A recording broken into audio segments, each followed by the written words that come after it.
Hola, muy buenas tardes a todos. Mi nombre es José Díaz Canseco. Os saludo una vez más, como sabéis, en estos ciclos que hacemos de gestión del talento en la escuela. Lo primero de todo, antes de nada, agradeceros la gran acogida que ha tenido este webinar, que ya llevamos haciendo 3 años.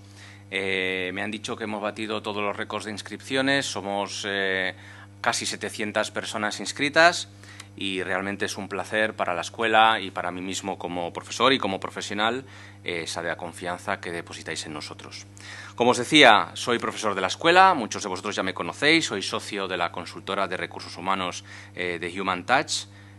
Bienvenidos a todos al nuevo webinar que, como sabéis, organiza carreras profesionales de la escuela. Y lo que pretendemos, una vez más, es celebrar webinars, celebrar encuentros, celebrar eventos que os permitan ayudar en vuestra carrera profesional, asesorándonos, dándoos herramientas y apoyándoos para bueno, estos nuevos proyectos profesionales que llevéis a cabo. Como siempre, repaso un poco los países desde los cuales nos estáis siguiendo. Me dicen que Reino Unido, Colombia, México, Rusia, Alemania, Estados Unidos, casi todos los países europeos. Saludos especiales a todos nuestros amigos y compañeros de Latinoamérica. Muchos de los alumnos de la escuela, un gran porcentaje ellos son latinoamericanos. Muchas gracias por seguirnos otra vez. Y bien, pues vamos con ello. Como sabéis, y hoy el título de la sesión es cómo afrontar una entrevista de trabajo. Una de las cosas más importantes y las que más énfasis hacemos cuando afrontamos un proceso de selección es cómo nos enfrentamos, cómo abordamos una entrevista de trabajo. Algunas veces descuidamos este apartado sin darnos cuenta de que es vital y de que tanto el inicio como el proceso, no de entrevistas, sino de entrevistas, es muy importante. Y, por supuesto, el remate es importante. En el webinar de hoy nos vamos a centrar en esta parte, en la parte de entrevistas en profundidad, no en las primeras entrevistas, y vamos a intentar dar las claves de qué es una entrevista de trabajo, cómo la afronta un profesional, como primera experiencia profesional o no. Y durante la sesión veremos pues, pautas a seguir para ser finalmente los elegidos, cómo hacemos una buena entrevista en base a nuestro perfil profesional, en base al perfil del entrevistador, y bueno, intentaremos preparar brevemente la parte gestual y la parte de información, y por qué no, hablaremos también un poco de la parte económica, que siempre surgen muchísimas preguntas y muchas dudas sobre toda la parte económica. Bien, antes de comenzar es muy importante que no se me olvide comentaros que habrá un turno de preguntas al finalizar el webinar. Podéis formularos todas las preguntas que queráis en el hashtag #OBSWebinar o enviándonos un correo electrónico a comunicacion@onlinebsschool.com. Como sabéis, estamos a vuestra disposición y todos los correos electrónicos que nos enviaréis posteriormente a esta sesión intentaremos responderlo a la mayor brevedad. Bien, vamos a empezar con el webinar. Y como siempre intentamos daros una pincelada de cómo está el mercado laboral. Como decía, llevamos 3 años viendo el mercado laboral, llevamos 3 años hablando de empleo, llevamos 3 años haciendo estos webinars y ayudándolos en vuestra carrera profesional. Y llevamos 3 años hablando de los malos datos que hay acerca del desempleo o del empleo en nuestro país, en España. El dato que voy a dar hoy, como bueno, ya lo tenéis en pantalla, no es un dato bueno. Pero sí es cierto que si bien en otros años pues no se veía en la perspectiva de futuro a medio corto plazo pues una mejoría o por lo menos un estancamiento, ahora sí se percibe. Y desde todos los organismos públicos españoles e internacionales y parte de los empresarios pues ven que a final de año claramente se está estancando el desempleo, a final de año se estancará y a final de año es posible que empecemos a crear empleo y seguramente el año 2014 sea el gran año de la recuperación y el empleo en nuestro país. Eso no quiere decir que la creación de empleo sea rápida, significa que vamos a empezar a crear empleo. Como sabéis, en España es un país que empieza a crear empleo a partir de en torno a un 2% de incremento del Producto Interior Bruto, ¿vale? Esas cifras están bajando porque hemos ganado en productividad, pero necesitamos crecer como mínimo al 1% para empezar a crear algo de empleo, ¿vale? Lo que estáis viendo en pantalla ahora mismo no es más que el cierre del desempleo, son es paro registrado. Sabéis que en España se mide de dos formas el desempleo o la ocupación, la desocupación. Uno es el paro registrado, las oficinas del INEM, que es el dato que tenéis en pantalla, la gente que demanda empleo a través de las oficinas, los servicios públicos de empleo, autonómicos o estatales, y nos da un dato de 4.848.000 desempleados. Otro dato es el de la encuesta de población activa, es el dato más fiable. El año pasado estaba en torno a 5.800.000 aproximadamente. El último dato que tenemos es de noviembre. El dato que estáis viendo en pantalla, el último dato oficial es el de noviembre del Instituto Nacional de Estadística Español. El dato que tenéis en pantalla es una comparativa sacado por el Eurostat, que es el organismo de estadística europeo, que sacó los datos ayer mismo y que hasta última hora no he podido meterlo en la presentación. Y veis los datos del desempleo de toda Europa, que también incluían, que no está en la presentación, el dato de Estados Unidos, que estaba en torno al 7,8% de desempleo, y de Japón, que estaba en torno al 4,3% aproximadamente. España está en 6.157.000 desempleados, es una cifra descomunal. Esto es el 26,6% de la población activa española. Es una cifra desorbitada, teniendo en cuenta que la media europea no llega al 12%, está en el 11,8%, y más desorbitada si tenemos en cuenta que, según dice el Instituto de Estudios Económicos, subirá en torno al 28% a finalizar el año, y que de estos, en torno al 53% es desempleo juvenil. Los jóvenes de nuestro país no encuentran trabajo, y una de las consecuencias, como muy bien sabéis todos vosotros, es que se tienen que ir a trabajar a otros países europeos o fuera de nuestro continente. Exactamente el 65% de los jóvenes españoles entre 18 y 26 años está dispuesto a cambiar de un país para conseguir un puesto de trabajo. Esta reticencia inicial que había hace tiempo ya no la hay. Y el 61% de los trabajadores entre 26 y 40 años, que eran los trabajadores más reticentes a salir fuera de España, también están dispuestos. Por lo tanto, es una de las vías de ocupación y de recolocación o de colocación, de encontrar empleo, puesto que nuestro país todavía está metida en una recesión y no hay datos claros y fidedignos de que haya una recuperación en empleo en el corto plazo. Sí a final de año, pero no en el corto plazo, ¿vale? En el colectivo de más de 40 años bajan los porcentajes en torno al 50%, ¿vale? Como os decía antes, y he puesto aquí una comparecencia del ministro de Economía, Luis de Guindos, y Competitividad, que nos dice que la creación de empleo empezará en la segunda mitad de 2013. Yo tomaría con un poco de prudencia estas palabras. Es cierto que este año va a ser el año en el que la economía española tocará fondo, en el que empezará tímidamente la recuperación. Crear empleo es otra cosa, ¿vale?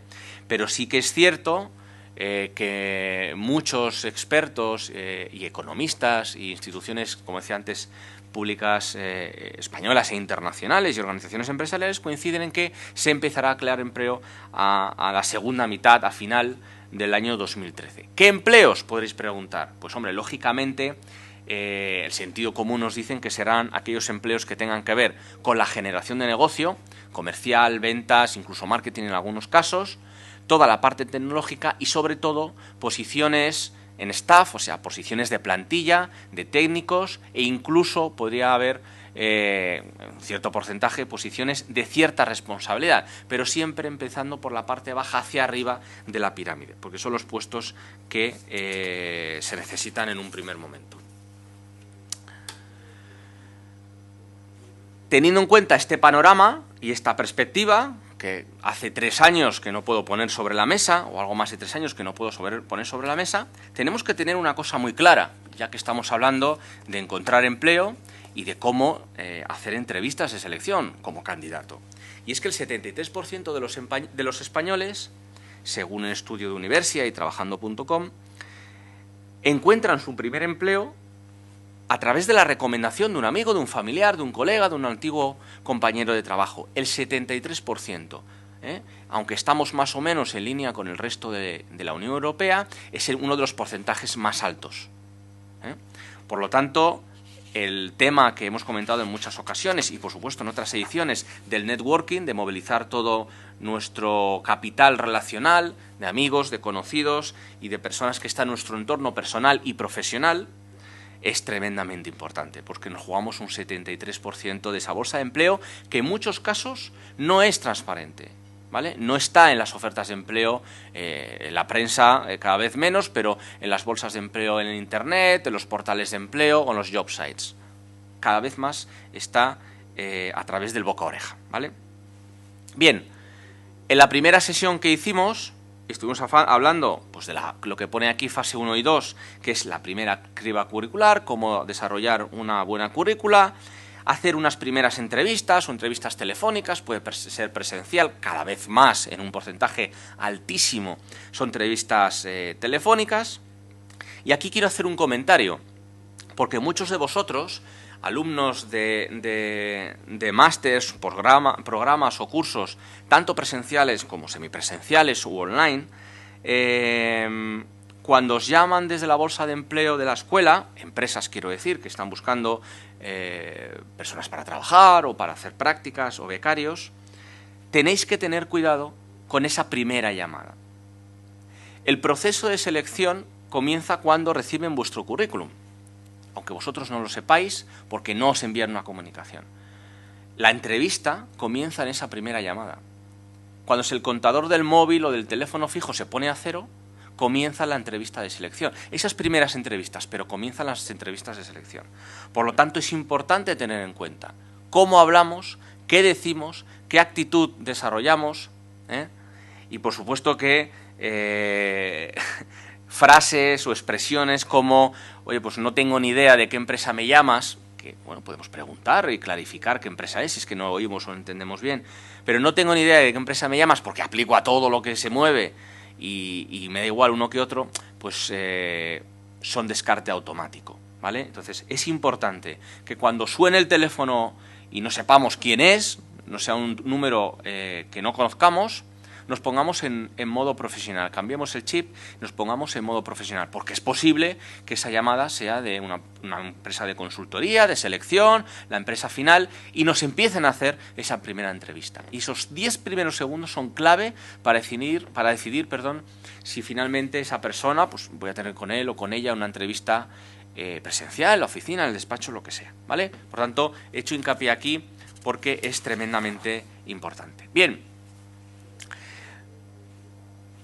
¿Qué cosas tengo que tener en cuenta cuando afronto esas segundas fases?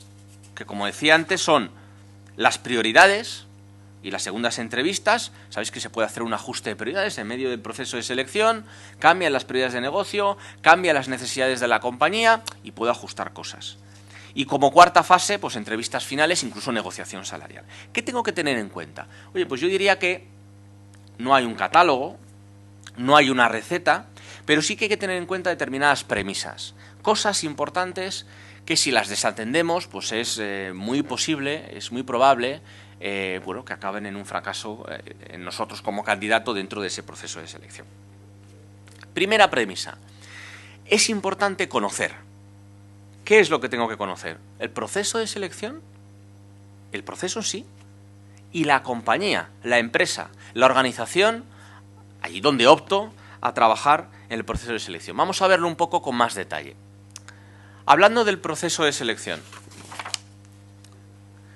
Conocer el tipo de proceso de selección. Tenemos que gestionar nuestras expectativas. Tenemos que saber si la entrevista que me van a realizar es una entrevista tradicional o por competencias. Podemos pasar la siguiente página para ver... Por favor, podemos pasar a la siguiente página para ver... Ah, perfecto. Tenemos que saber si la entrevista que nos van a realizar es una entrevista tradicional o por competencias. ¿Y qué importancia tiene esto? Pues la importancia que tiene es saber qué le interesa al seleccionador, al entrevistador, ver en nosotros. Generalmente las entrevistas tradicionales, y estamos hablando ya de una segunda entrevista, donde ya nos han hecho una entrevista telefónica y tenemos una entrevista presencial, que es posible por videoconferencia, pero que hay una imagen visual por delante, lo que queremos saber es exactamente cuál es el fit, cuál es el encaje del puesto de trabajo en el cual he publicitado, el perfil del puesto de trabajo y de nuestro perfil profesional. resolver algunas dudas que yo pueda tener con la información que hemos puesto en el currículum y acertar en una información u otra que ya sabemos que no puede estar en el currículum, pero que para mí es importante.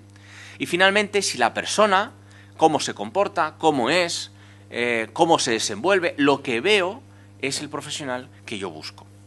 Una entrevista por competencias es otra cosa. Cuando yo hago una entrevista por competencias, estoy intentando saber, estoy intentando averiguar si las habilidades y las competencias que ese profesional tiene son las que yo necesito para la ocupación de ese futuro puesto de trabajo. ¿Ya? ¿Y cómo puedo saber eso? ¿Cómo puedo averiguar si usted tiene, a través de una entrevista en videoconferencia o presencialmente, en una hora, que tiene las habilidades necesarias? Bien, hablando de hechos, hablando de situaciones, hablando de comportamientos, de decisiones, de cosas que he hecho en el pasado. Evidentemente, para saber cómo nos vamos a comportar en el futuro, tendré que saber cómo hemos desarrollado nuestro comportamiento, cómo hemos decidido, cómo he puesto en juego esas habilidades, cómo he decidido, en situaciones pasadas similares. Por lo tanto, haciendo preguntas acerca de situaciones pasadas similares a las que creo que te vas a encontrar en el futuro en esas competencias, sabré si tienes desarrollada más o menos o nada esa competencia. También es importante para gestionar nuestras expectativas sobre el proceso de selección, quién hace el proceso de selección. Y son 3 formas de entrevistar. Como pongo aquí, son 3 formas de conectar con la persona que tengo delante. Y ojo, que la persona que tengo delante, que el entrevistador, que el seleccionador, que el empleador, es la persona que tiene el liderazgo de la entrevista. Esto no lo pongamos en duda nadie, en ningún momento. Pero al final tengo que saber si la persona que me va a hacer la entrevista, antes de que llegue, es la empresa final, es el contratante, es la empresa final que me va a pagar la nómina, en la organización donde voy a entrar, bien sea el departamento de recursos humanos o el departamento técnico o el departamento final al cual opto. Tengo que saber si es una empresa de selección o de consultoría que hace selección o de headhunting. Y es importante saber si es un proceso interno, si es un proceso externo e interno, o incluso si el proceso de selección que hace esa consultora o esa empresa de selección lo hace a través de una relación con su cliente win-win. ¿Qué significa esto? Pues que en ocasiones los clientes, las organizaciones, no contratan un proceso de selección a la empresa de headhunting o de selección, sino que lo contratan con muchas. Y aquella que le encuentra los candidatos que está buscando y a través de la cual contrata a la persona o personas que está buscando son los que cobran. Esto es una relación win-win. Si me encuentras la persona que busco y finalmente la contrato, te pago los honorarios que hayamos estipulados. Si no, no. Y esto genera una enorme infidelidad de la empresa final con las empresas de selección o de headhunting. Por lo tanto, eso es importante que nosotros lo sepamos. Si yo hago la entrevista con la empresa final, tengo que saber este tipo de relaciones y hasta qué punto tienen información, no tienen información o van a pesar en la toma de decisiones final que va a hacer la empresa. Y, por supuesto, quién toma la decisión, qué capacidad de influencia tiene, que es lo que estaba comentando. También estamos obligados, y repito, obligados, a conocer a la compañía, a conocer la empresa. Infórmate sobre la organización, sobre la estructura, sobre los planes de expansión internacional, nacional, sobre la apertura de nuevas fábricas, de un nuevo producto, sobre su solvencia, si es necesario. Hasta hace 4 años, pues quizás no era tan importante fijarse en la solvencia de una compañía, porque bueno, las compañías iban más o menos bien y no había demasiada problemática. Pero de unos años para acá es importante saber que la compañía es solvente. Damos por hecho determinada solvencia en compañías medianas, grandes o con determinada notoriedad mediática. A veces malmente, erróneamente.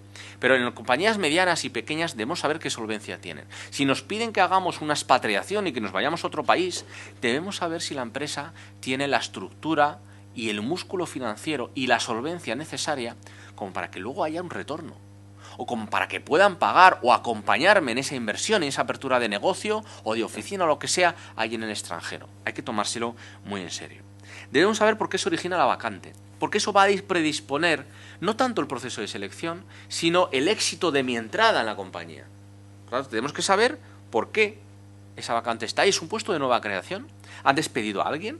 ¿Al que han despedido era bien aceptado, mal aceptado? ¿Se han cambiado organizativamente algunos aspectos en el trabajo? ¿Cuál era el estilo de esa persona o personas? ¿Cuáles eran las circunstancias anteriores en las cuales se desarrollaba el trabajo? Y cuidado, que aquí estamos hablando de información, de datos, pero analizar la cultura es muy importante. Las personas clave para el adecuado desempeño de nuestro trabajo futuro son importantes. Por lo tanto, ese encaje mío como profesional con la cultura de la posible compañía en la que empieza a trabajar es muy importante. Por lo tanto, nos tenemos que interesar en el proceso de selección acerca de la cultura y acerca del estilo y acerca de cómo trabajan o cómo desempeñan su trabajo las personas clave y acerca de la dimensión real del puesto de trabajo.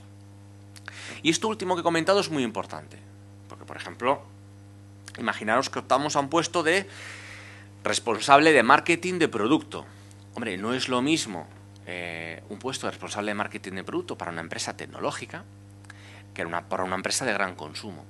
No es lo mismo optar a un puesto de director financiero para una empresa tecnológica que para una empresa de gran consumo. Por lo tanto, la dimensión del puesto, el puesto puede ser igual, aunque es cierto que en este caso concreto que he dicho hay ciertos matices, importantes matices. El puesto puede ser muy parecido, podemos calcar el puesto incluso en algunos casos. La dimensión del puesto es totalmente diferente.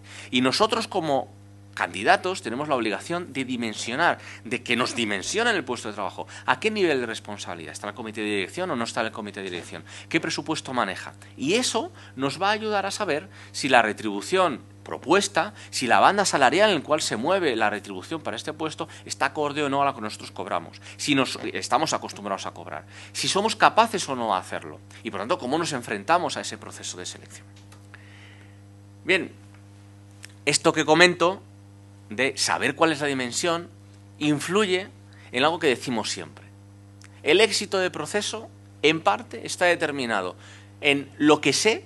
Fijaros que aquí pongo una imagen de la Tierra y ahí en minúsculo, en la izquierda superior, aparece la Luna. Pues la Luna representa lo que yo sé del proceso de selección. La Tierra representa lo que sé que no sé. Hay cosas que no sabemos de un proceso de selección. Quizás pues la empresa hace el proceso con esa compañía, con esa empresa de selección y no le da mucha veracidad. Quizás está en un proceso de cambio la compañía y se cambia de decisiones constantemente. Está en un proceso de cambio toda la organización y estén pasando cosas. O el que toma la decisión, pues quizás no es todo lo profesional que quisiéramos. Por lo tanto, hay una gran parte de la información, la más gran parte de la información, como vemos, en la escala entre los dos planetas, que es la que no sabemos. Y nosotros sabemos que no la sabemos. Pero lo más importante es tener en cuenta lo que no sé que no sé.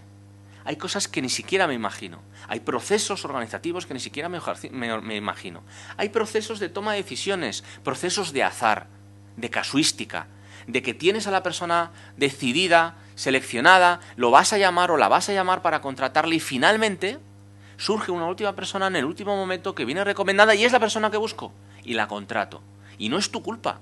Hay gran parte de la información, casi toda, que ni tienes ni idea, que no dispones. Y tenemos que tenerlo en cuenta, porque muchas veces en ese proceso psicoemocional, que es perder un empleo, buscar otro empleo, hacer una transición de carrera, nos autoflagelamos y nos autoculpamos por cosas que no están en nuestra responsabilidad ni no están en nuestro alcance. Y es toda esa enorme información que ignoramos, que no conocemos. ¿Vale? Bien, yo creo que para la primera premisa ha estado bien, ¿eh? Segunda premisa, voy a intentar ir un poquito más rápido. Ser y parecerlo. Claro, el problema es que en muchas ocasiones nos planteamos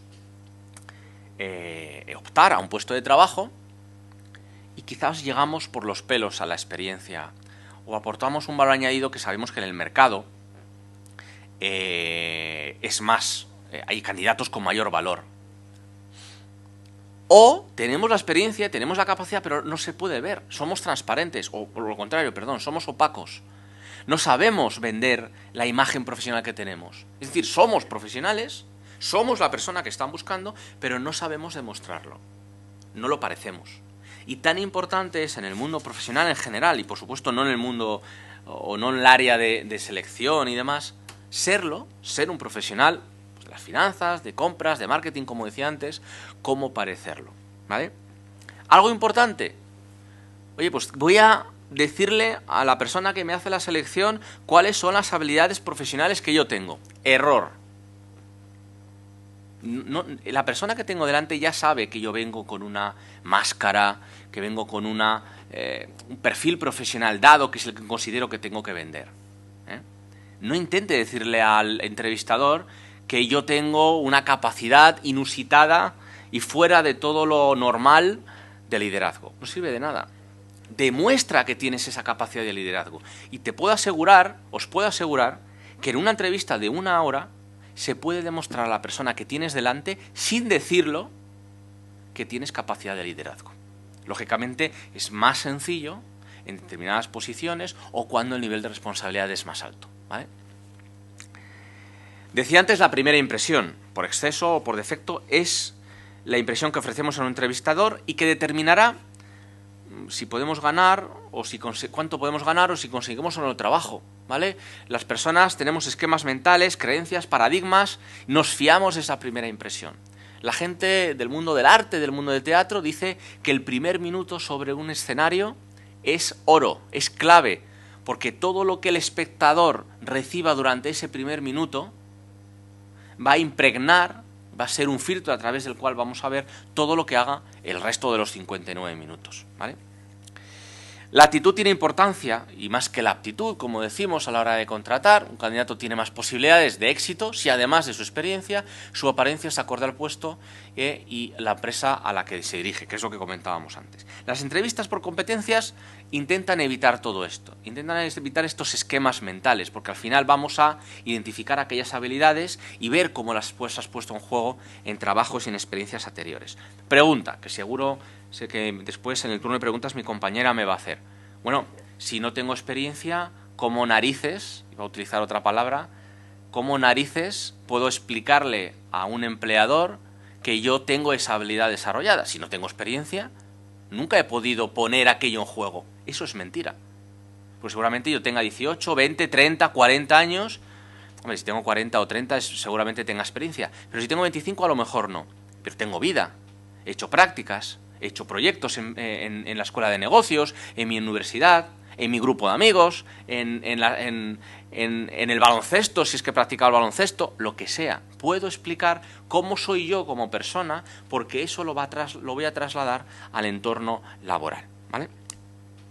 Y por supuesto vender la marca personal, ¿eh? No se trata de crearse un personaje, sino de hacer cosas que permitan aumentar el valor añadido que yo como profesional tengo en la compañía. Otra pregunta. ¿Qué se le pide hoy a un directivo, a un manager, a un responsable? Un responsable de personas, de un equipo pequeño, una persona, 2 personas. Ojo, que me da igual que sean jefes, jefecillos o jefazos, y me da igual que sean técnicos o becarios. Tengo un equipo de personas a mi cargo. Responsables también de un presupuesto, o de una gestión, o de un proceso de trabajo, ¿vale? O sea, no veamos la palabra responsable, directivo, manager como el totum, ¿eh? ¿Qué quieren las empresas de los directivos? Pues mira, hay algo que quieren y que siempre comentan, y es que sepan negociar y que sepan solucionar conflictos. Esto es lo que más repiten los clientes. Esto es un estudio de Michael Page, de qué es lo que más valoran las empresas al contratar a sus empleados a cualquier nivel de responsabilidad. Pues las empresas quieren directivos, en el caso de los directivos, que sepan negociar y que resuelvan conflictos. Sí, se da por sabida la expertise técnica, pero que sepan negociar y que sepan solventar conflictos. Un directivo no tiene que tener una enorme, depende del sector, por supuesto, y de la actividad que desarrolle, expertise técnica. Sobre todo tiene que ser un gestor de personas y de recursos, saber negociar y saber resolver problemáticas. Pero también apuntaban otras: visión de futuro, negociación, como hemos comentado, capacidad de gestión. Yo siempre digo, y lo digo con conocimiento de causa porque he conocido a algunos muy grandes directivos que como visionarios, como gente con visión de negocio o visión de futuro, con gente con capacidad de liderazgo, tenían un valor inmenso, pero no eran capaces de ejecutar, no eran capaces de gestionar. Y eso es un problema, porque entre la capacidad de liderar o la capacidad de visionar un negocio o ir por delante de lo que puede suceder y ejecutar y gestionar, hay una línea muy fina, tan fina que hay gente que no la puede cruzar. Por tanto, nosotros tenemos que ser capaces de tener esa visión de futuro y de negocio, pero también capacidad de ejecutar y de gestionar. Por supuesto, se pide proactividad e iniciativa, y seguro que todo esto, ahora que lo estáis viendo, os parece sentido común, y yo creo que lo es, pero en muchos casos no se tiene desarrollado al nivel que la empresa necesita. Capacidad de comunicación. Comunicar no es hablar, no es escupir. Comunicar es transmitir a la otra persona aquello que quiero decir y que la otra persona entienda lo que yo quiero decir tal y como yo quiero que lo entienda. Eso es comunicar, y no es fácil. Porque para comunicar primero tengo que entender la misión de la compañía y los valores de la compañía para poder ser un ejemplo al resto de la plantilla. Y tengo que entender la misión y los valores, por poner un ejemplo, de la compañía o la estrategia de la compañía para poder transmitirla, comunicarla. Si no lo entiendo, no podré jamás transmitirla. Tengo que trabajar el networking dentro de la compañía y, por supuesto, fuera de la compañía. Y tengo que ser un coach, no tengo que ser un experto en coaching. Tengo que saber gestionar, tengo que ser un coach para mi equipo, tengo que ser un líder coach, un jefe coach, un manager coach, ¿vale? Y esto es tremendamente importante. Fijaros que aquí no hay ninguna competencia técnica, son todo competencias de gestión. Otra cosa que nos suelen comentar, al final nos vamos a quedar sin preguntas, ya les estoy planteando todas yo. ¿Cómo hablar de mis debilidades en una entrevista? Alguien me dijo en una ocasión, bueno, lo mejor es no hablar de ellas. Pues no. Todos nos equivocamos, todos tenemos áreas de mejora. Fijaros que la pregunta aparece en debilidades. No hablemos de debilidades, hablemos de áreas de mejora. Todos tenemos áreas de mejora, cosas que no tenemos del todo bien resueltas o que no tenemos desarrolladas al nivel adecuado. Oye, quizás no era necesario tenerlas desarrolladas a ese nivel hace 2 años o hace 2 meses. Pero en este nuevo puesto de trabajo, o en esta nueva organización, o en este nuevo entorno, sí es necesario. Por lo tanto, como es algo que no me he preocupado y donde no tenía el foco de atención, no las tengo desarrolladas al nivel adecuado. Es un área de mejora. Debilidad es otra cosa. Por lo tanto, hablemos de áreas de mejora. Todos tenemos áreas de mejora. Y lo importante es aprender de las equivocaciones, de los fracasos y de estas áreas de mejora para hacer de ello una fortaleza. El problema es que estamos en un país, España, en el que no está bien visto equivocarse. No se permite al empleado, al profesional, al directivo, equivocarse, tropezar. Y hay que equivocarse de forma controlada, pocas veces, sobre todo si es sobre el mismo tema, y con un aprendizaje posterior importante. Pero se aprende más de las equivocaciones y de los errores que de los aciertos, de los logros y de los éxitos, ¿vale? Porque además generan un ego importante en nosotros y eso no es del todo positivo. Hay que evaluarse para conocer esto, O sea, no podemos presentarnos en un proceso de selección, porque yo el puesto de gesto, ¿cómo era? De responsable de marketing ya me lo conozco. Hay que evaluarse. Y si he ocupado la posición de director o responsable de marketing 5 veces, a la 5ª vez que vaya, en este caso, aspirar a ese puesto de trabajo, tengo que volver a autoevaluarme, porque mi perfil esta 5ª vez no es el mismo perfil profesional que la 1ª o la 3ª vez. Por lo tanto, tengo que autoevaluarme, saber dónde están mis fortalezas y mis áreas de mejora, ¿vale? Y cómo puedo explotar desde un punto de vista de marca personal, de marketing personal, ese valor añadido que tengo que dar y generar esa diferencia con el resto de profesionales, porque seguro que está. Lo que no sabemos es si la diferencia que busca la compañía. Ese es el juego, ¿vale? Pero que tenga una diferencia frente al resto de candidatos, seguro que sí. Y un valor diferencial, seguro que sí. Es necesario preparar respuestas. Por lo tanto, como ya conozco cuáles son mis áreas de mejora, oye, pues puedo preparar las respuestas. Ser breve, ser honesto, maquillar si es necesario, darle la vuelta, ver lo positivo y lo negativo si es que lo tiene. Pero no mentir. Mentir es un pecado capital. Es como cuando te llaman por teléfono, hemos dicho en la primera entrevista telefónica, y te dices, ¿quién de cómo? No, perdona, no te puedo atender que estoy en la playa. Estas cosas pasan y evidentemente estáis descartados. ¿Cómo sé qué áreas de mejora tengo? ¿Cómo sé que cuando explico mis áreas de mejora, el que está delante me cree? Porque me tiene que creer. Y me percibe como algo sincero. Y estoy acertando lo que digo. Oye, pues habla con tus amigos, con tus colegas de profesión con los que tengas confianza, con familiares, con gente que te pueda ser sincera contigo y que te pueda decir si la respuesta que das es breve, honesta, razonable. Y un pequeño truco que os doy, no os voy a dar demasiados, pero un truco que os doy es que al final de esta respuesta que le dais al entrevistador, plantearle una pregunta, pero no una pregunta como si vosotros fueseis el entrevistador, ¿eh? Pero digamos que comparte con él cosas. Oye, ¿y qué te parece lo que te acabo de decir? ¿Crees que hago bien? ¿Crees que acerté en esto? Lo que estáis haciendo en ese caso es alejar el foco de atención de la pregunta, de esa problemática que os ha planteado, de esa área de mejora que sabe que tenéis y que os ha preguntado, de vosotros, ¿vale? Despista y aleja la atención sobre vosotros. Es una buena técnica, pero no esconderlo, ¿eh? Decíamos antes que hay que ponerse en el lugar del seleccionador, del entrevistador. Hay que saber en cada caso qué objetivos tiene la persona que tenemos delante y cómo convertirlos en nuestro aliado. Sobre todo, cuando hace un proceso de selección en la empresa final, pues es importante, por supuesto. Pero si la selección la hace una compañía de consultoría, de selección, un headhunter, es crítico. El headhunter o la empresa de selección va a tener a 50 personas como tú y al final les va a mandar una terna de 3, 5, 7 personas aproximadamente. Tu objetivo fundamental no es que te contrate la empresa. Tu objetivo es que ese consultor o esa consultora sea tu sponsor. De los 7 que presenta, tú eres la estrella. Y te presente como la estrella. Oye, mira, mi favorito es este. Yo te presento 7, pero mi favorito o mi favorita es este. Este es el que creo que tiene más posibilidades. Está sponsorizándote. Por lo tanto, tienes que ser capaz de generar esa empatía y esa alianza con la persona que tienes delante. Y para eso tienes que saber cuáles son los objetivos de cada uno de ellos. Y aquí os pongo algunos, ¿vale? Por ejemplo, un headhunter o una consultora de selección lo que necesita encontrar es el perfil que le han dicho que es el necesario, o sea, el perfil requerido. Aquí lo que funciona es tener química personal, ¿eh? Y si hay una relación personal, por supuesto que mejor, ¿vale?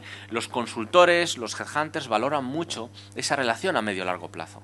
Es decir, no te aprovechas, entre comillas, porque es un aprovechamiento muy lícito, de mí porque hay un proceso de selección, sino que mantienes esa relación a largo plazo, ¿vale? Y si te contratan, también la sigues manteniendo. Quizás más diluida, pero la sigues manteniendo. Eso es muy importante. Eso es muy importante para el consultor. Si el que hace el proceso de selección es la empresa final, el Departamento de Recursos Humanos, lo que quieren es garantizar que el puesto de trabajo va a estar cubierto a largo plazo. No va a dar problemas. Y que vas a estar encajado, va a haber encaje con la cultura corporativa de la compañía. Por lo tanto, también, aparte de la empatía, es necesario que haya un diálogo largo, sincero, y donde haya un interés, no en el hoy de la compañía, sino también en el futuro de la compañía y cómo van a evolucionar esa función y ese puesto. Si el que te hace la entrevista es el responsable técnico del que vas a depender o de tu área futura, lo que interesa es cubrir el puesto de trabajo a la mayor velocidad posible. Tener química contigo y tener resultados ya. Si entras a trabajar el lunes, en una semana o 2, o el mismo día, en algunos casos, depende de qué sector, quiero resultados. Quizás breves, pero quiero resultados. Por lo tanto, busco áreas que sean de interés común con esa persona, ¿vale? Es de mi área, por lo tanto, puedo generar fácilmente una empatía con él o con ella. Si la entrevista lo hago directamente con el director general lo que quiere es el encaje adecuado y que encaje en el largo plazo con la estrategia, con la cultura o los valores de la compañía. Por lo tanto, lo que yo debo hacer es interesarme mucho por cuál es el perfil siguiente del puesto de trabajo. ¿Cuál es el perfil del puesto de trabajo? ¿Cuáles son los pliegues del puesto de trabajo? ¿Cómo va a evolucionar el puesto de trabajo? ¿Vale? Porque es lo que más le va a interesar al director general. Y si la entrevista se hace a través de contactos personales, tenemos que hacer sentir a la persona a través de la cual venimos que nos está ayudando. La tenemos que poner en valor delante de la persona que nos está entrevistando. Y hay que darle un feedback. Si le hemos mandado el currículum a la suegra de, o al primo de, o al compañero de la persona con la que nos vamos a entrevistar, tengo que reforzar a esa persona en la entrevista. Y luego, después de la entrevista, dar información, dar feedback para que se sienta útil con aquella favor que nos ha hecho. Favor que, por otra parte, quizás en un futuro nosotros tengamos que hacerle. Y decíamos que los valores eran importantes. Los valores son muy importantes. Cuanto mayor nivel de responsabilidad hay en una compañía, de la persona que buscamos, más importante es la cultura, el encaje cultural y los valores. En un directivo es mucho más importante que en otras personas, otros puestos, perdón, de diferente responsabilidad. Por eso el importantísimo trabajo que hace un headhunter. Un headhunter sobre todo asegura, a través de las pruebas, de las entrevistas y del proceso de selección que desarrolla con los directivos o managers, que haya ese ajuste, no solo cultural y de valores, sino también de estilo, de toma de decisiones, con el resto de directivos. Por lo tanto, hay que hacer una selección, lo recomendable es de valores primero y por competencias después. No siempre es posible, pero lo interesante es que sea así. Y se trata de ver el ajuste cultural que hay entre candidatos y empresa, ¿vale? Teniendo en cuenta que las capacidades se pueden enseñar, las competencias y las habilidades las puedo demostrar, como decíamos antes, se pueden ver, puedo hacer que se vean, pero los valores no. Esto hay que hablarlo, hay que dialogarlo, hay que buscar esos puentes y esos puntos en común. Hay personas que encajan en determinadas culturas y en otras no. Por ello es necesario evaluarlo y evaluarlo bien, ¿vale? Porque hay personas que no encajan en determinadas culturas y ellos cuando lo saben, saben que no encajan y es necesario que no quieran trabajar. Es posible que no quieran trabajar en ellas. Bueno, no me voy a extender mucho en esta parte, pero básicamente hay tres maneras de determinar si la persona, si el candidato encaja en valores, a través de la observación directa, con determinadas interacciones, intentar demostrándolos. Ser claro en la cultura, si yo soy el empleador y hago una exposición y una explicación de cuál es la cultura de mi compañía, de cómo somos, de cuáles son los valores que priman ahí, y lo dejo nítidamente claro, si tú no encajas o no quieres encajar con esos valores, seguramente te autodescartes, ¿vale? Y cuando es posible, que no siempre, por supuesto, por un tema de costes y ahorro y tiempos, podemos hacer una entrevista por valores, ¿eh? Ahora, yo me haría la siguiente pregunta. ¿Sabes comunicar tus propios valores? Cuando alguien te pregunta, oye, ¿cuáles son tus valores profesionales? ¿Sabes explicarlos? ¿Y sabes transmitirlos, tus valores? ¿Sabes poner ejemplos de cómo has transmitido, has puesto en juego tus valores en el pasado? Yo creo que es una pregunta con la que tenéis que reflexionar, todos tenemos que reflexionar, ¿vale? Tercera premisa, la coherencia. El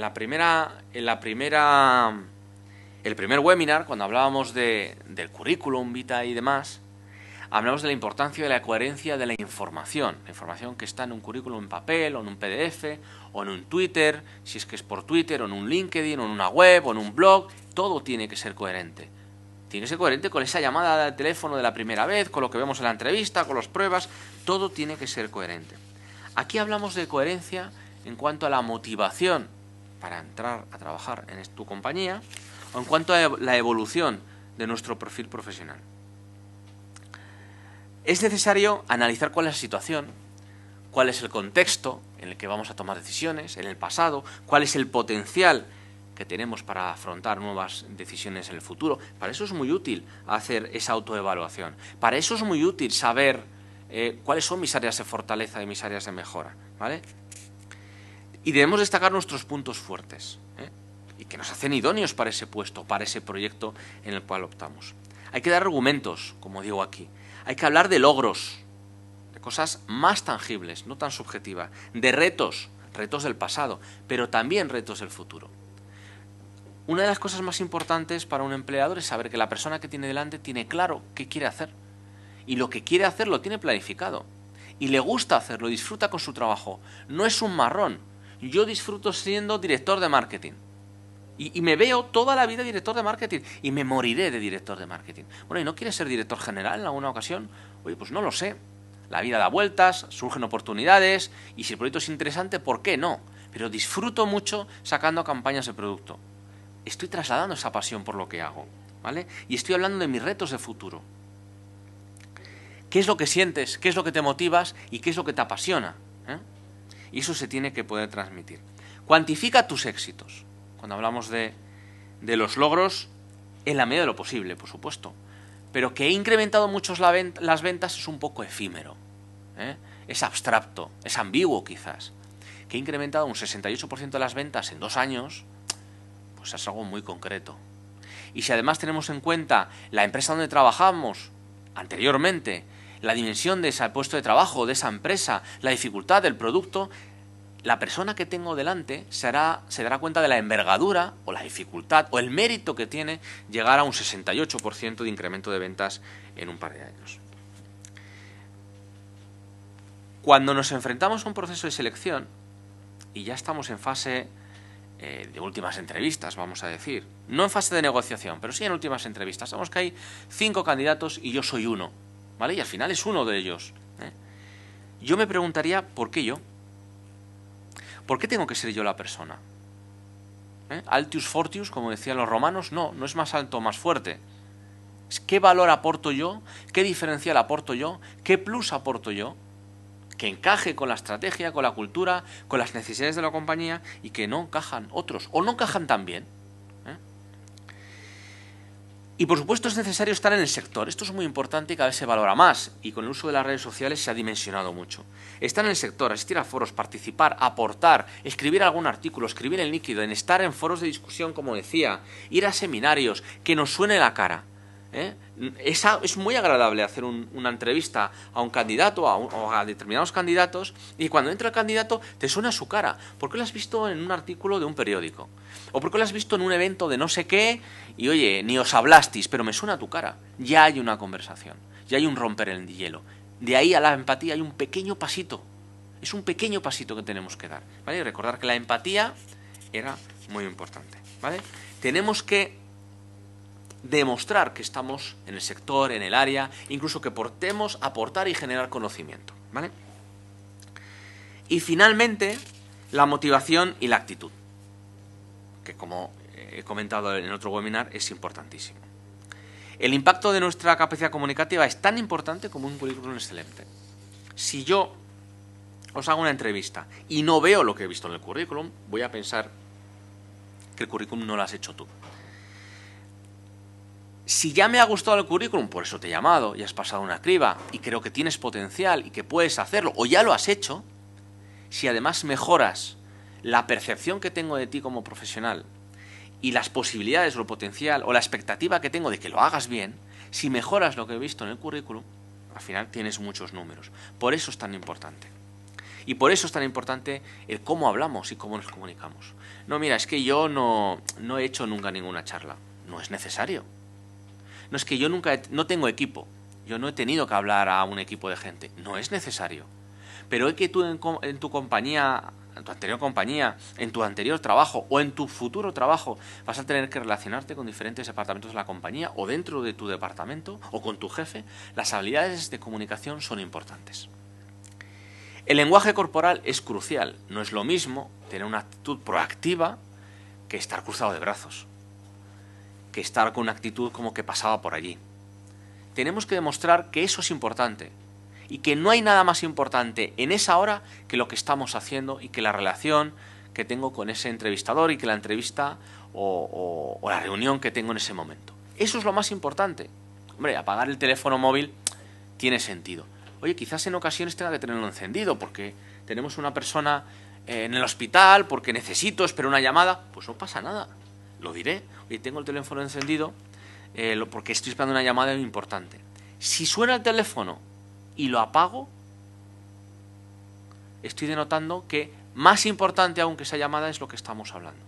Y todas esas cosas impactan en la persona que tengo delante. Por lo tanto, decíamos hace unos minutos que era importantísimo conocer a la persona que tenemos delante. Pero no conocerlo personalmente, si podemos sí. No se trata de saber exactamente la personalidad del entrevistador, ni muchísimo menos, ni saber más que él. Se trata de saber algo de información. ¿Qué capacidad de influencia tiene la decisión? ¿Es el que toma la decisión?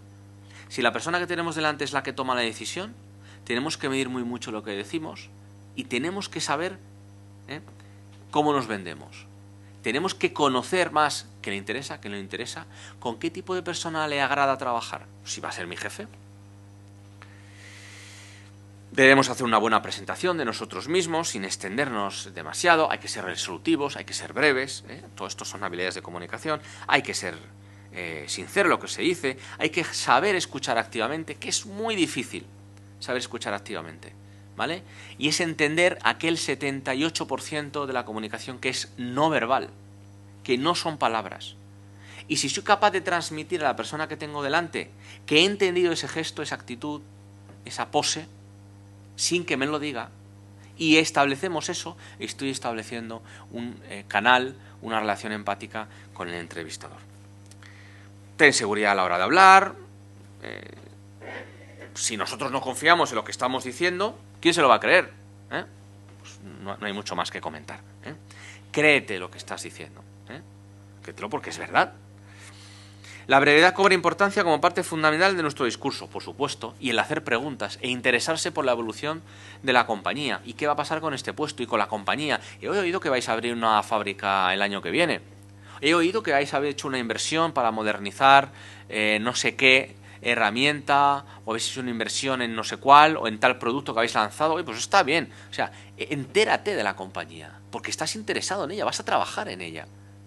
Pero por supuesto deja hablar a la persona que tienes delante, ¿vale? No intentes monopolizar la reunión. Recuerda que el que lleva el liderazgo de esa reunión es el seleccionador, ¿vale?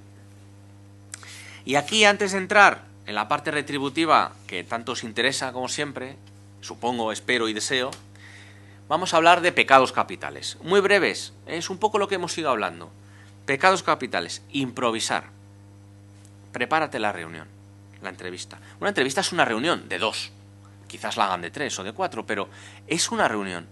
Vas a una reunión en la cual vas a hablar de lo que tú puedes aportar como profesional y lo que te puede ofrecer la compañía y en qué entorno vas a trabajar y con qué estilo vas a trabajar. Pero es una reunión. Tanto prepáratela, reflexiona sobre el puesto, sobre cómo te vas a comportar, sobre qué valor tienes como profesional. Tanto no improvises. No saber escuchar. Es lo que llamamos monólogos superpuestos. Yo hablo y tú hablas. Y lo que yo he dicho no tiene nada que ver con lo que tú acabas de decir. Y viceversa. Si se escucha bien y se genera esta conversación con soltura, es fantástico, porque es una reunión. Eso no tiene la apariencia de entrevista. No es un toma y daca. Es una conversación de 2 profesionales que en este caso están en esos lados de la mesa, pero sabemos que en un futuro puede estar al revés, o quizás estuvo en el pasado. Tanto si es una conversación entre profesionales sobre temas del sector, del puesto, de la evolución de la compañía, de lo que yo puedo hacer, no puedo hacer, es fantástico. Es lo que más le va a gustar a la persona que tengo delante. El descontrol del tiempo es otro pecado capital. Es indispensable saber contar en un periodo corto de tiempo lo que queremos decir y saber convencer al entrevistador. La arrogancia se da sobre todo en personas que están muy habituadas a hablar en público. Sabéis que cuando se habla en público se habla con cierta distancia. No hay nada peor que ir a dar una conferencia para 300 personas y que haya 20 sentados, ¿vale? Porque el escenario, el entorno está configurado para 200 o 2000 o las personas que sean, pero hay 20. Eso genera una distancia que rompe cualquier empatía. Por lo tanto, tener cuidado con este tipo de cosas. O la comunicación no verbal. Los gestos, decíamos antes, que son tan importantes que las palabras. Por lo tanto, hay que saber trabajar con las manos. Apoyar lo que decimos con las manos. Saber trabajar la actitud, la vestimenta. Cada profesión tiene una vestimenta concreta. Tiene una forma un style profesional concreto. Pues yo tengo que estar de acuerdo a esos cánones. Si me dedico a una profesión liberal y soy creativo, pues a lo mejor ni voy de traje y corbata y voy con una americana verde fosforito, no lo sé, y quizás no pase nada. Si soy financiero, no lo hagas. Muy bien, y finalmente hablamos de la retribución. Y cuando hablamos de retribución, que es la cuarta y última premisa, tengo que ponerla en contexto y hablar sobre su coyuntura. Vamos a ir un poco rápido para adelante. Fijaros. El 70% de los directivos españoles aceptaría un puesto inferior a su cualificación o experiencia laboral. El 70% de los directivos y responsables de nuestro país. ¿Vale? Estamos en un mercado concreto, en unas circunstancias y una coyuntura económica muy concreta. Esperemos que cambie a final de año y el año que viene, pero la que es hoy es la que es hoy. Y los puestos han perdido responsabilidad muchos de ellos y sobre todo hay una bajada de salarios en torno al 30%, perdón. Ojalá no llegue al 70%. En torno al 30%, en el mejor de los casos. Muchos alumnos que yo he tenido en clase han tenido recortes salariales del 50%, que es una barbaridad, pero lo ha habido. Entonces tenemos que saber Tenemos que saber esto.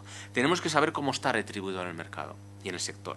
¿Qué nivel de competitividad tiene la empresa? ¿Vale? Si está en la empresa más notoria, es una empresa líder de referencia en el mercado, por lo tanto pagará salarios más altos o no. ¿Cuál es su política retributiva? Ojo, porque nosotros en las webs corporativas, en las webs de empresa, ponemos mucha información. En las memorias anuales, en las memorias de responsabilidad social corporativa, en las de buen gobierno, por supuesto, hay mucha información, si no claramente explicada, que no pondrá una cifra, pero que nos da a pensar exactamente cuál es el nivel retributivo en el que movemos. ¿Vale? Bueno, pongo un poco aquí diferencias salariales entre hombres y mujeres, en función del nivel directivo o el perfil profesional. Como vais a tener la presentación colgada, sabéis que la escuela las cuelga en SlideShare y luego cuelga el vídeo, lo podéis ver, es orientativo. Pero bueno, las diferencias retributivas, como ves en la siguiente lámina, se están reduciendo bastante. En este año 2012 se han reducido, creo que está en el torno al 7%, 6,8% si no recuerdo mal. El año pasado 2012 y el 2013 no hay datos, pero cada vez se reducen más, puesto que el perfil que más despidos está soportando es el perfil de los hombres. Por tanto, esto está haciendo que haya una deflación en los salarios brutos anuales del personal masculino. Bien, desarrollo profesional y salario, evolución salarial. Es la pregunta que hacíamos, creo que me hacía antes la compañía en la breve entrevista que hemos hecho y que cuelgan siempre en la web y en las webs de la escuela. Oye, y si yo opto a un puesto de trabajo X, decíamos el responsable de marketing, o responsable de compras, me dice, no, mira, puedes cobrar entre 25 y 32. ¿Y por qué 25 sí y 32 no? Yo quiero 32, claro, todos querríamos 32. Pues depende, en este caso nos están diciendo que hay una horquilla salarial, ¿vale? Un mínimo y un máximo. Esto quiere decir que la compañía tiene estructurado una política retributiva profesional. Ya está diciendo mucho. ¿Por qué 25 y no 32? Pues tenemos que ponerlo en juego con cuál es mi desarrollo profesional. En lo que tenéis en pantalla estáis viendo que puedo estar en 3 estadios de desarrollo profesional. En una fase de desarrollo profesional. Es decir, tengo poca experiencia. Ojo, puedo tener 60 años... Puedo tener 50 años, tener muchísima experiencia, pero no en ese puesto. Tenemos que ponerlo en relación con el puesto de trabajo al cual optamos. Por lo tanto, estoy en una fase de desarrollo profesional con poco valor añadido y poca experiencia a aportar en ese puesto. Quizás en otros tengo más, pero en ese puesto no tengo tanto, ¿vale? Por lo tanto, si estoy en una fase de desarrollo, el salario será más bajo, porque está ligado, está alineado con el valor añadido y la contribución que yo hago a la compañía. Será más alto el nivel retributivo si estoy en un nivel profesional de competencia. Soy competente en mi carrera profesional, perdón, en este puesto de trabajo, en las funciones, en las decisiones, en las responsabilidades que tengo que tomar y por lo tanto estoy en la media de mercado, más o menos. O estoy en una fase de dominio, ¿vale? Es una fase de desarrollo profesional más extraordinaria, porque domino excepcionalmente ese puesto de trabajo. Generalmente no estamos en una u otra, estamos en grados intermedios, ¿vale? Por eso podemos cobrar, en este ejemplo que ponía, entre 25 o 32.000 euros, ¿vale? En función, brutos anuales, no al mes, en función de cuál es mi nivel de desarrollo profesional. Ahora, otra pregunta que siempre nos hacéis, sobre todo cuando tenemos sesiones de coaching y demás. ¿Y cómo negocio mi paquete retributivo? Pues yo quiero 32, no 25. ¿Cómo negocio mi paquete retributivo? ¿Vale? ¿Cuáles son los elementos clave en la negociación de mi paquete retributivo? Hombre, lo primero que podemos decir es que el paquete retributivo tiene que estar alineado con el nivel de responsabilidad del puesto. Acordaros que dije hace un rato, unos minutos, que debemos conocer la dimensión del puesto de trabajo. Pues eso me va a dar una pista de cuál es el nivel del retributivo. Por lo tanto, un nivel retributivo de directivo tiene que estar alineado con el nivel de responsabilidad de directivo, de manager, de staff, ¿vale? Con la dimensión real del puesto. Si tenemos un nivel de responsabilidades, exigencias, de desarrollo de competencias muy alto y la retribución es muy baja, desconfiemos de la compañía. Y viceversa, si tenemos un nivel de salario muy alto, pero un nivel de responsabilidad muy bajo, que no está acorde, desconfiemos de la compañía. Ahí hay gato encerrado. ¿vale? Por lo tanto, tiene que estar alineado. Tradicionalmente, y es lo más común, un nivel alto de responsabilidad, no hace falta que seas directivo, un nivel de responsabilidad alto en un puesto técnico, con mucha responsabilidad, con muchos procesos bajo su responsabilidad, quizás con presupuesto, va aparejado un salario alto en ese tipo de puesto en el sector y viceversa, ¿vale? Porque están retribuyendo esa responsabilidad. Otro elemento clave. Al principio del proceso de selección generalmente nos preguntan cuál es nuestro salario. La pregunta es, ¿qué te han preguntado? ¿Una referencia salarial o te han dado unos límites? Es decir, te han dicho, este puesto está en torno a los 30, o te han dicho, está entre 25 y 32, ¿vale? ¿Por qué la pregunta? Hombre, si te dicen que está en torno a los 30, nos da a pensar, puede que sea así o no, pero nos da a pensar que no hay un estudio de retribución, no hay una gestión retributiva muy profesional detrás de esa compañía. Pues quizás en función del número de candidatos que han recibido y los salarios que dicen que están percibiendo, o lo que ven que se está pagando en las empresas del sector, tienen una referencia, pues bueno, eso, sobre 30, más o menos. Si tengo límite mínimo y límite máximo, seguramente tenga una política profesionalizada.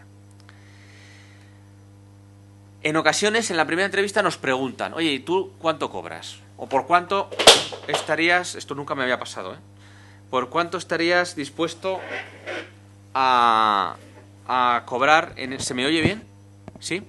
¿Por cuánto estarías dispuesto a trabajar con nosotros? Van demasiado al grano, ¿vale? ¿Esto por qué pasa? Esto pasa porque los procesos de selección cada vez son más cortos, ¿vale? Tenemos menos tiempo, porque tenemos muchos candidatos, o porque quizás no tenemos un índice, una referencia salarial y la necesito, por eso te lo pregunto, ¿vale? Y en ocasiones el corto plazo manda, pero es habitual. Al final del proceso de selección, ¿qué debo valorar en mi negociación salarial? ¿Solo el salario? Error. ¿Solo el proyecto? Error. Personas que dicen, no, mira, a mí es que el salario realmente no me interesa tanto, lo que más me importa es el proyecto. Error. El proyecto es importante, pero la gente trabaja por dinero, ¿vale? Yo siempre hablo de la teoría de las 3 patas. Una pata es el salario, otra pata, y que esté en consonancia con la dimensión del puesto de trabajo y de las responsabilidades que tiene, como decíamos. Otra pata es el proyecto profesional, de presente y de futuro, y de compañía que se me presenta. Pero la tercera pata son las personas a las que tengo que gestionar, sí que tengo que gestionar un equipo, las personas con las que voy a trabajar o las personas a las que voy a trabajar, quién va a ser mi jefe y con quién tengo que trabajar hacia arriba, ¿vale? Por lo tanto, esto es importante y las 3 cosas tienen que estar más o menos alineadas, porque a quien tengo que reportar es muy importante. Con quien tengo que trabajar o quien tengo que liderar es muy importante. El proyecto es importante y el salario es importante. Si una de las cosas está muy dimensionada o muy poco dimensionada, desconfiemos. Y un poco como apunte, pues cuanto más cerrada sea la banda salarial que nos ofrezcan, más pesa como variable para afectar al candidato. Si nos dicen que la banda salarial es 25-32, pues una banda adecuada, más o menos. Si nos dicen que la banda salarial es 25-40, la parte retributiva de los candidatos no es tan importante. Lo importante es encontrar a la persona que busco. Si cobra más o menos, no le importa tanto. Si la banda salarial es 25-27, lo que hago es una criba simplemente por el tema salarial. Porque es importante que se ciña la banda 25-27. Lo que estoy haciendo es una criba en sí mismo, ¿vale? Bien, y un poco para ir terminando, pero seguimos hablando de la parte de negociación, del paquete retributivo. Me ha puesto muy nervioso lo que se me caiga. Vamos a ver algunas cosas de cómo negociar el salario. El problema es siempre, no, mira, es que me ofrecen, pues eso, 30.000 euros, ¿no?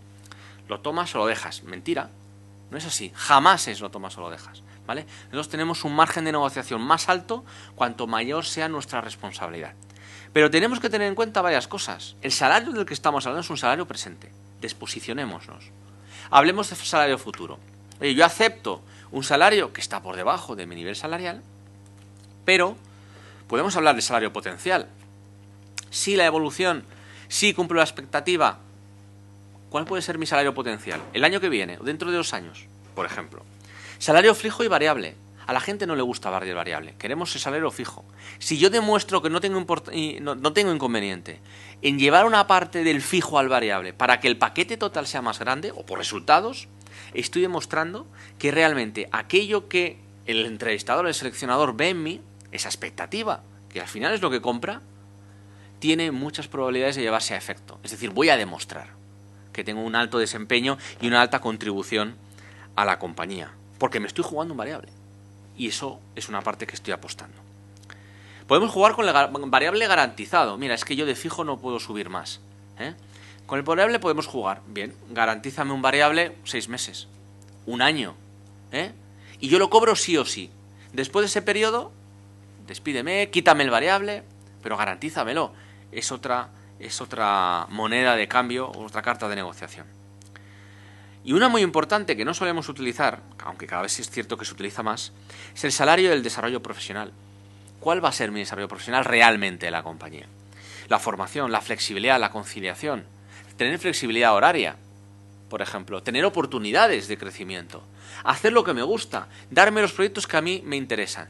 Todo eso que tiene que ver con el desarrollo profesional es importante. Y es importante, sobre todo, si estamos en etapas medias o tempranas, es decir, de desarrollo de nuestra carrera profesional, porque nos va a permitir crecer más. Y es más importante que el dinero, ¿vale? Fijaros que el salario, que la parte retributiva, está en el 5º lugar en los factores más valorados en un nuevo empleo, por detrás de desarrollo profesional, del ambiente laboral y de la flexibilidad, según estudios de Manpower y de otras compañías. De hecho, si no recuerdo mal, la flexibilidad laboral, la flexibilidad horaria, pesa en torno a un 10-15% del salario. Es decir, una persona a la cual le damos en su puesto de trabajo una flexibilidad horaria real, tanto de entrada como de salida, o como de asuntos propios, o de temas varios para combinarse su vida personal con su actividad profesional, está dispuesta a renunciar entre un 10 y un 15% de su salario bruto anual, que es mucho dinero. Por lo tanto, podemos hacer, y ahora lo digo desde las empresas, desde los empleadores, podemos hacer mucho para no pagar tanto, pero retribuir mejor, ¿vale? Y bueno, y siempre nos queda la coletilla de comprendo que en estos momentos debo adaptarme a la situación de mercado como vía de escape para aceptar una retribución menor, ¿vale? Algo que se estudia en negociación es lo del MAPAM, y yo tengo que tener un MAPAM. Cuando yo soy la persona seleccionada, sé que soy la persona que va a trabajar con la compañía, evidentemente quiero hacer un buen acuerdo y una buena negociación retributiva, pero no quiero perder ese empleo en el cual me acaban de elegir. El MAPAM es la mínima alternativa posible antes de nada. Oye, ¿qué es lo mínimo que yo acepto antes de quedarme sin ese empleo que acaban de decirme que es para mí? Pues tengo que tenerlo pensado. Volvemos a la planificación, a la reflexión y al preparar las cosas. Bien, y para terminar, y simplemente lo voy a leer porque no tiene más discusión. Todos los años intentamos poner pues la lista, sabéis que todos los años se publica, de los puestos de trabajo que van a tener más salida durante el año en curso. En este año 2013, diversos estudios dicen que, al igual que el año pasado, las nuevas tecnologías van a ser las que van a tirar: desarrolladores de aplicaciones móviles, diseñadores de experiencias de usuario, ingenieros de telecomunicaciones, aplicaciones web y, por supuesto, apps para móviles y aplicaciones móviles. En segundo lugar, Internet y comunicación, especialistas en SEO, diseñador y programador web, como decía. Y un informe reciente del grupo ADECO, que también hace todos los años, añade a lo que ellos llaman los más buscados, los más cotizados. Podéis meteros en la web y buscarlo, está el informe por ahí. El que quiera me puede mandar un correo y yo se lo enviaré. Destaco estos 3 primeros, ¿no? El resto más o menos se comparte programador web, consultor SAP. Sabéis muchos de vosotros que los consultores SAP tuvieron una época dorada hace sobre todo 6 años, más o menos, 6-7 años, ¿vale? Pues ahora vuelven a ser un puesto de trabajo muy buscado y muy cotizado, Y los analistas financieros en proyectos energéticos. En general, todo el sector energético, de eficiencia energética, va a tirar mucho durante este año, por lo tanto necesita de mano de obra cualificada, y en concreto los analistas financieros para proyectos de energía y para cuantificar cuál es el retorno de esa inversión, que en muchos casos es alta, es un puesto de trabajo de los más demandados para este año. Ahora, si os parece, empezamos el turno de preguntas, si os parece bien. Y bueno, y estoy a vuestra disposición para resolver todas las preguntas que consideréis oportuno. Cuando queráis. Ignacio pregunta. Ignacio. ¿Qué preguntas convienen hacer a un entrevistador durante la entrevista? Bueno, Ignacio, muy buena pregunta. Ignacio pregunta que qué entrevistas conviene, el conviene me ha gustado, hacer a un entrevistador durante una entrevista de selección. Bueno, Ignacio, yo creo que más o menos lo hemos comentado antes, ¿no? O sea, no hay una pregunta concreta, variará en función del sector, de la profesión, de la experiencia que tengas, del nivel de responsabilidad que vayas a tener, de la persona que tengas delante. Recordemos que somos personas y que una pregunta a un empleador le puede parecer que tú tienes una inquietud importante sobre un tema y a otro le incomoda. Y eso tienes que saberlo, ¿vale? Pero generalmente hay que interesarse sobre la propia compañía, historia pasada, resultados, evolución, si conoces a alguna persona dentro o algún hecho notorio que sea público está bien, sobre el propio puesto de trabajo, por supuesto, y sobre la evolución futura. Si la compañía es una compañía en la que, oye, ha tenido una innovación tecnológica de la leche, o ha sacado un producto que está siendo la bomba, pues es importante, porque es Vox Populi, es importante reseñarlo, hablar sobre el tema, informarse un poco y saber que estamos enterados, que no clicamos o no aplicamos a una posición más de 50, sino que esta es la que realmente yo quiero, es la que realmente me importa. Susana pregunta. Susana. ¿Qué es desaconsejable? Para Preguntar. Vale. Sí, Susana nos pregunta qué es desaconsejable preguntar en una entrevista. Pues vámonos a los tópicos. Susana, no preguntes el salario. Pero en posiciones medias altas, sobre todo en otra época del ciclo económico, ahora no tanto, aunque también se hace, pues cuando un empleador levanta el teléfono, un headhunter te llama, si un headhunter te llama es porque te quiere a ti, o por lo menos a un grupo reducido de personas.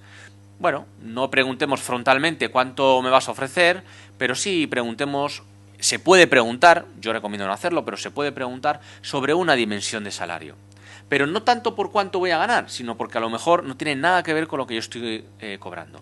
En posiciones de menor responsabilidad, o de técnico, o de staff, no lo preguntaría, salvo al final de la entrevista. Perdón, al final de las entrevistas, la última de ellas.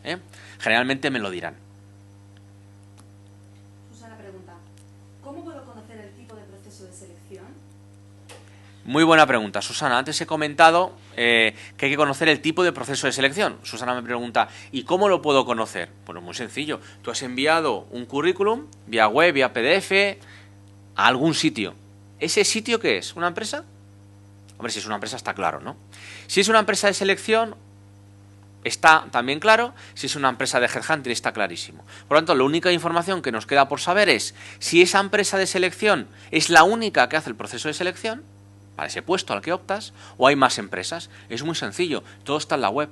Si hay más de 2 consultoras de selección que piden candidatos para el mismo proceso, lo están haciendo en relación win-to-win. Por lo tanto, ya lo sabemos. Alicia. Si preguntan cuál es tu mayor defecto, se puede enfocar de una manera positiva, pero ¿cómo saber qué defecto decir? Muy buena pregunta, Alicia. Alicia nos pregunta que si te preguntan cuál es tu mayor, he entendido defecto, pero yo creo que Alicia ha querido decir área de mejora. ¿Cómo saber cuál decir? ¿No? De todas esas áreas de mejora que Alicia y yo y todos los que estamos aquí tenemos, ¿cuál de ellas digo? Pues la que menos duela, Alicia. La que menos duela, la que más puedas convertir en algo positivo o en una fortaleza a vender, a promocionar, a poner en valor frente al tipo de puesto, de sector de actividad en el cual estás en la entrevista, ¿vale? La que menos duela. Andrés, ¿la empresa puede ver bien que preguntase las circunstancias de por qué quedó vacante ese puesto de trabajo? ¿Me lo puedes repetir, por favor? Andrés pregunta si una empresa puede ver bien si él preguntase las circunstancias de por qué quedó vacante el puesto de trabajo. Muy buena pregunta, Andrés. Sí, muy buena pregunta. Andrés nos pregunta si la empresa, el empleador, el entrevistador ve bien que nosotros les preguntemos cuál es la circunstancia o por qué motivo quedó vacante el puesto. Yo creo que es positivo preguntarlo. Vuelvo a decir, como en el caso de Susana, depende de la persona que tengamos delante, cómo sea, cómo se tomen las cosas. Como esa pregunta la haré sobre el final de la entrevista, más bien al final, ya he tenido tiempo para saber si hay empatía, no hay empatía, hay relación, hay química, no hay química, y por tanto puedo decidir si hago o no la pregunta. Si la hago, no la haremos frontalmente, pero me voy a interesar. Oye, ¿y este puesto es de nueva creación? Pues aunque sepamos que no es de nueva creación, ya nos dirá qué es lo que ha pasado, ¿no? Oye, ¿y cuántas personas han ocupado el puesto? A lo mejor nos dice que no lo ha ocupado 4 personas en 2 años. Pues a lo mejor me lo pienso, entrar en la compañía, ¿vale? Pero intentemos no hacerlo de forma frontal y sobre todo utilizar esa información que durante 1 hora o 40 minutos nos va a dar el entrevistador y sabré si la puedo hacer o no, ¿vale? Generalmente no tendría que ofenderse, pero... Pilar.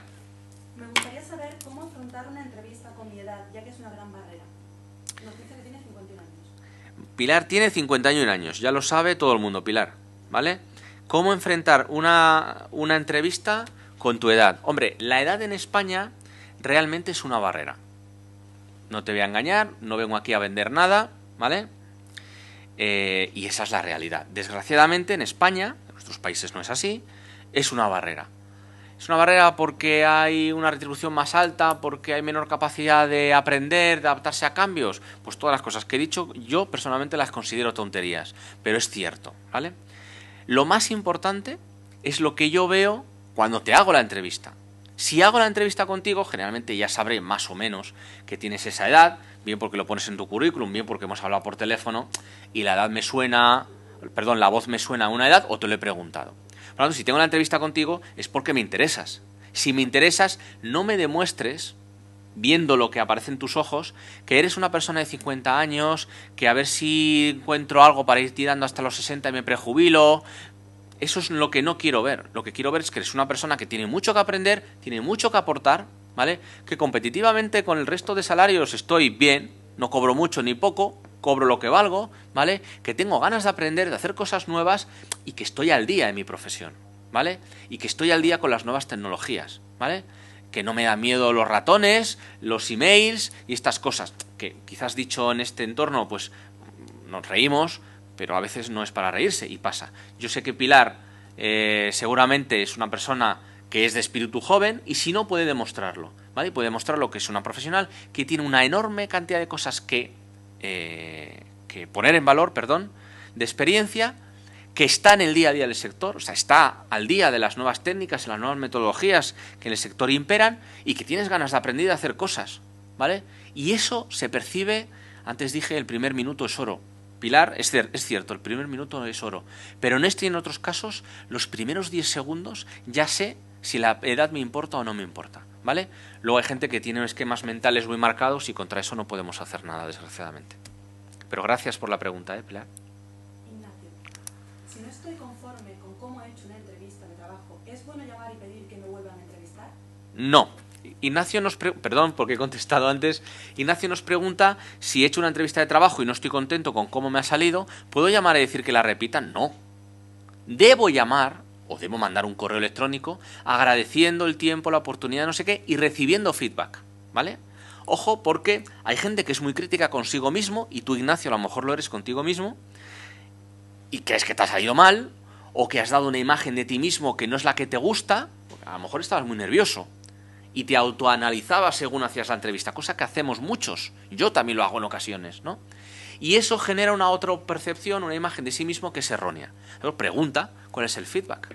Si la otra persona no ha tenido esa percepción, olvídate del tema. Pero no puedes pedir otra entrevista porque eso lo determina el empleador. Sí debes, vamos, por obligación casi te diría, Ignacio, pedir el feedback. Agradecer la oportunidad, el tiempo, mostrar tu predisposición y pedir feedback. De forma sincera, ¿eh? Daniel pregunta, ¿deberíamos buscar en redes sociales a las empresas donde vamos a hacer nuestra entrevista de trabajo?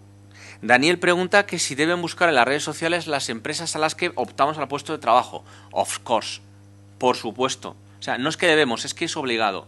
Es paso ineludible. Debo entrar en LinkedIn, debo mirar en la web, debo meterme a ver qué sale cuando hago un googleazo, como dice un amigo mío, qué sale en Google, qué se dice de la empresa. Tenemos que interpretarlo, tanto para bien como para mal, ¿vale? Pero es importante tener esa información. Ojo, y seamos inteligentes con cómo usamos esa información. Daniela. Pregunta, si entre el área de mejora está algún idioma solicitado para este puesto, se dice, ¿es bueno decir que estás interesado en aprenderlo o perfeccionarlo?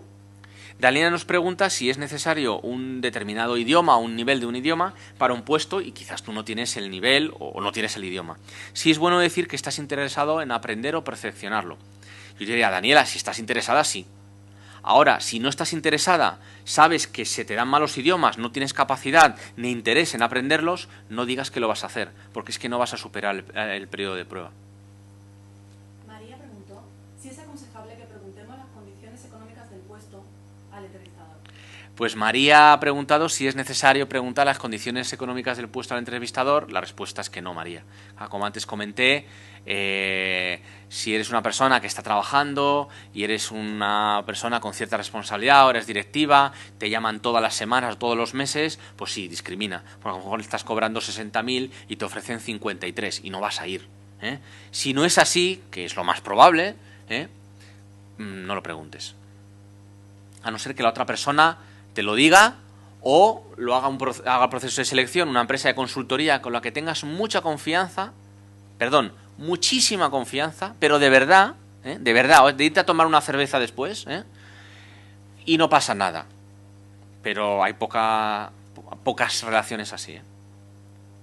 Ana, ¿qué podemos hacer si nuestros valores no concuerdan con los de la empresa, pero aún así nos interesa el puesto de trabajo? Porque sí concuerda con nuestra área donde queremos desarrollarnos. Es Ana, ¿verdad? Sí. Sí, Ana nos pregunta que qué pasa si nuestros valores no encajan con los valores de la compañía, pero si nos interesa trabajar en la compañía. Hombre, depende, es una pregunta muy difícil, Ana? Depende de cuánto pese la cultura de la compañía. A ver si soy capaz de explicarme, porque no quiero dar nombres de compañías, que sería lo fácil, ¿no? Si la compañía a la que yo voy tiene una cultura normal, es decir, que no está muy arraigada, que no pesa mucho, que no está muy solidificada, que no está muy mamada por los empleados, no es relativamente importante. Porque no va a haber predisposiciones culturales o normas culturales muy marcadas que me van a obligar a decidir si, oye, un día me tengo que ir, porque no soy capaz de hacerlo de esa forma. Si la compañía tiene una cultura muy marcada, ya sé que es difícil, pero yo quizás diría que es mejor no entrar, ¿vale? Porque al final es entrar para salir. Yo aconsejaría eso. ¿No hay más preguntas? Pues bien, hemos acabado 5 minutos antes.